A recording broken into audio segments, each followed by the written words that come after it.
एक छोटे से गांव में एक वृद्ध महिला थी जिन्हें सभी गाय माता कहकर पुकारते थे। वे न केवल अपने धार्मिक ज्ञान के लिए प्रसिद्ध थी, बल्कि उनके शब्दों में एक अद्भुत गहराई और रहस्य छिपा होता था। उनकी बातें सुनने गांव के लोग दूर दूर से आते थे। एक दिन जब गांव के कुछ पुरुष और महिलाएं उनके पास अपनी पारिवारिक समस्याओं का हल लेने पहुंचे, तो गाय माता ने उन्हें एक अद्भुत और रहस्यमय कहानी सुनाई।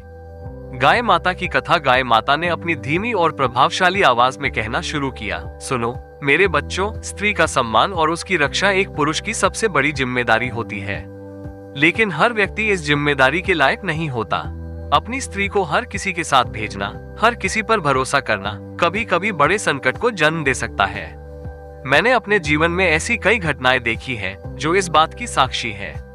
गाय माता ने सबकी ओर देखा और एक गहरी सांस लेते हुए कहा, आज मैं तुम्हें एक पुरानी घटना सुनाती हूँ। शायद इससे तुम समझ पाओ कि अपनी स्त्री को किन लोगों के साथ कभी नहीं भेजना चाहिए। रहस्यमय घटना की शुरुआत बहुत समय पहले एक छोटे से कस्बे में रघु नाम का एक युवक रहता था। वो अपनी पत्नी सुमन से बेहद प्रेम करता था। सुमन सुंदर, समझदार और दयालु थी। दोनों का जीवन सुखमय था, लेकिन रघु के काम के सिलसिले में उसे अक्सर यात्रा करनी पड़ती थी।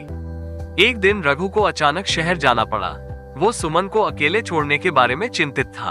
उसने सोचा कि सुमन को अपने सबसे करीबी मित्र मोहन के पास भेज देता हूँ। मोहन रघु का बचपन का मित्र था और उसने कई बार अपनी वफादारी साबित की थी। लेकिन जैसे ही रघु ने यह निर्णय लिया, गाय माता ने बीच में रोकते हुए कहा, सुमन को मोहन के पास भेजना उसकी सबसे बड़ी भूल थी।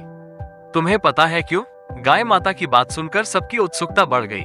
किसी ने पूछा, क्यों गाय माता? मोहन तो उसका वफादार मित्र था। पहला सबक, ईर्ष्या और लालच का पर्दा। गाय माता ने कहा, याद रखो, अपनी स्त्री को उस व्यक्ति के पास कभी मत भेजो जो तुम्हारी संपत्ति, सुख या जीवन शैली से ईर्ष्या करता हो।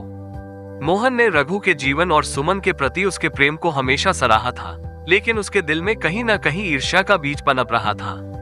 जब सुमन कुछ दिनों के लिए मोहन के घर गई, तो मोहन ने धीरे धीरे अपने मन के काले इरादों को साकार करना शुरू कर दिया।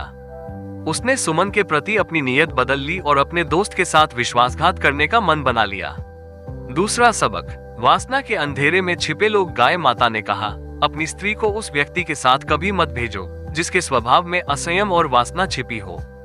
मोहन के घर पर एक और व्यक्ति रहता था, उसका चचेरा भाई। वो व्यक्ति सुमन के सौंदर्य से प्रभावित हो गया और उसकी ओर बुरी नजर डालने लगा।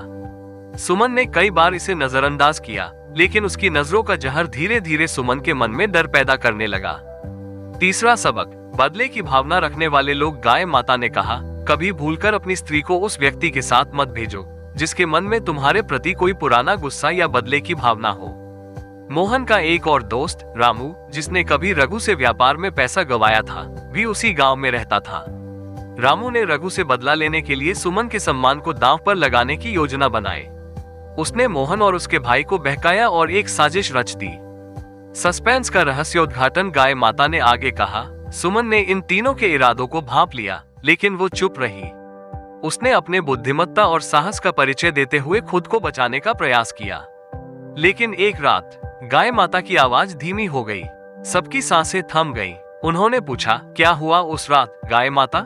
गाय माता ने उत्तर दिया, उस रात सुमन ने अपनी पूरी ताकत और समझदारी से उन लोगों को ऐसा सबक सिखाया जिसे वे कभी नहीं भूल सके।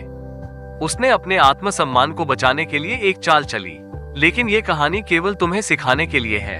असलियत यह है कि अगर रघु ने शुरुआत में ही सही फैसला लिया होता, तो सुमन को ये सब सहन नहीं करना पड़ता।